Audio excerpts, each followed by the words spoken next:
গল্পটার নাম হচ্ছে আল মুতাকাল্লিমাতু বিল কোরআন। মানে যে নারী সবসময় শুধু কোরআন দিয়ে কথা বলে। হজ করে ফিরতেছেন, হঠাৎ দেখেন এক বৃদ্ধা মহিলা, বয়স্ক মহিলা চাদর গায়ে দিয়ে শুয়ে আছে। উনি কাছে গেলেন, যে সালাম দিলেন, আসসালামু আলাইকুম রাহমাতুল্লাহ। সালামের উত্তরে বৃদ্ধা মহিলা স্বাভাবিকভাবে উত্তর না দিয়ে একটা কোরআনের আয়াত তেলাওয়াত করলেন। তিনি তেলাওয়াত করলেন, সালামুন কাওলাম মির রাব্বির রহিম, মানে দয়াময় প্রতিপালক আল্লাহর পক্ষ থেকে তোমার প্রতিও সালাম। এটা একটা কোরআনের আয়াত, কিন্তু এটা দিয়ে উত্তর হয়ে যায়। এবার আব্দুল্লাহ ইবনে মুবারক জিজ্ঞেস করলেন, মাযা তাসনাঈনা ফি হাযাল মাকান, এখানে কি করেন আপনি? এই প্রশ্নের উত্তরও ভদ্রমহিলা একটা কোরআনের আয়াত তেলাওয়াত করে দিলেন। উনি তেলাওয়াত করলেন, ওমাই ইউদলিল ফালা হাদিয়া, মানে আল্লাহ যার পথ ভুলায় দেয় তারে পথ দেখানোর কেউ নাই। মানে বুঝাইতে চাইলেন আমি পথ হারাই ফেলছি। মানে উনি এমন ভাবে কোরআনের আয়াত চুজ করে যাতে উত্তর হয়ে যায়। এবার উনি জিজ্ঞেস করলেন, পথ হারাই ফেলছেন তো বুঝলাম, আয়াত থেকে এটা বোঝা যায়, তো আপনি কোথায় যাচ্ছেন? উনি আবার একটা আয়াত তেলাওয়াত, সুবহানাল্লাযী আসরা বিআবদিহি লাইলাম মিনাল মাসজিদিল হারামি ইলাল মাসজিদিল আকসা। বুঝাতে চাইলেন আমি আপনার মতো হজে আসছিলাম মসজিদুল হারামে, আর যাচ্ছি মসজিদুল আকসা, মানে ফিলিস্তিন আমার বাড়ি। মসজিদুল আকসা কোন দেশে? ফিলিস্তিনে। তো উনিও বুঝে গেলেন যে তাহলে আপনি মসজিদুল আকসায় যাচ্ছেন। এবার জিজ্ঞেস করলেন, তো এখানে একা একা পড়ে আছেন কয়দিন? আবার কোরআনের আয়াত, সালাসা লায়ালিন সাবিয়া, টানা 3 দিন 3 রাত এখানে আছে, এটা কোরআনের আয়াত।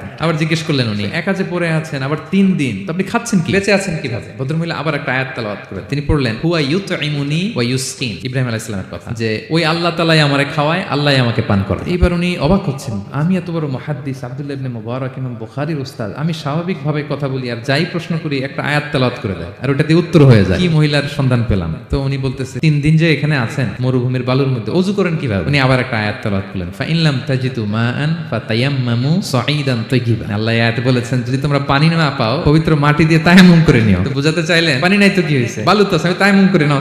এবার উনি বললেন, আমার ব্যাগে তো কিছু খাবার আছে, আপনি কিছু খাবেন? আবার কোরআনের আয়াত, সুম্মা আতিম্মুস সিয়ামা ইলাল লাইল, আল্লাহ এক আয়াতে বলেছেন তোমরা রোজা ফজর থেকে শুরু করে সন্ধ্যা পর্যন্ত পূর্ণ করো। বুঝালেন আমি রোজা রাখছি। এবার উনি একটু মাসালা খাটাইতে চাইলেন, ভাবলেন যে বুড়ি তুমি আমার সাথে শুধু কোরআন দিয়ে উত্তর দিচ্ছ, দাঁড়াও তোমাকে আমি আটকাইতেছি। উনি মাসালা খাটাইলেন যে রোজা রাখছেন মানে এটা তো রমজান মাস না, হজ করে ফিরতেছি আমরা জিলহজ মাসের শেষের দিক, কিসের রোজা? ওই মহিলা আবার একটা আয়াত তেলাওয়াত করলেন যে ওমান তাতাওয়া খায়রান ফাইনাল্লাহা শাকিরুন আলিম, আমি রমজানের ফরজ রোজা তো রাখিনি, এখন আমি নফল রোজা রেখেছি। আয়াতের অর্থ হচ্ছে তোমরা নফল যা করো এগুলো প্রতিদান আল্লাহ তোমাদের বুঝিয়ে দেবে। এইবার উনি ধরছেন মাসালা, এবার বলতেছে সফরে তো রোজা ভাঙা যায় যাচ্ছে খান একটু। এবার উনি কোরআন থেকে আবার তেলাওয়াত করলেন, ওয়া আনতা সুমু খায়রুল লাকুম ইন কুনতুম তা'লামুন, আল্লাহ যে আয়াতে বলেছেন যে সফরের রোজা ভাঙা জায়েজ আছে, ওই আয়াতের শেষে আবার আল্লাহ বলছেন যদি রাখো সব বেশি পাবো। এবার উনি আর যাবে কোথায়? দিশেহারা হয়ে এবার জিজ্ঞেসই করে ফেলছেন, আচ্ছা মা এবার বলেন আমি আপনার সাথে যেভাবে কথা বলি আপনি এভাবে কথা বলেন না, কিছু জিজ্ঞেস করলে কোরআনের আয়াত বলেন কেন? এটার উত্তরে উনি আর একটা কোরআনের আয়াত উনি পড়লেন, মা ইয়ালফিযু মিন কাওলিন ইল্লা লাদাইহি রাকিবুন আতীদ, আল্লাহ বলেছেন তোমরা মুখ দিয়ে যাই বের করো এটা লিখে রাখার জন্য 2 কাঁধে রাকিব আতীদ আছে, তুলে রাখে। তার মানে আমি যে তোমার সাথে কথা বলতেছি প্রত্যেকটাই তো রেকর্ডেড হয়, রেজিস্টার্ড হয়। এমন কিছু বলি যেটাতে সওয়াব হয়, যেটাতে ভুল না হয়। আল্লাহু আকবার।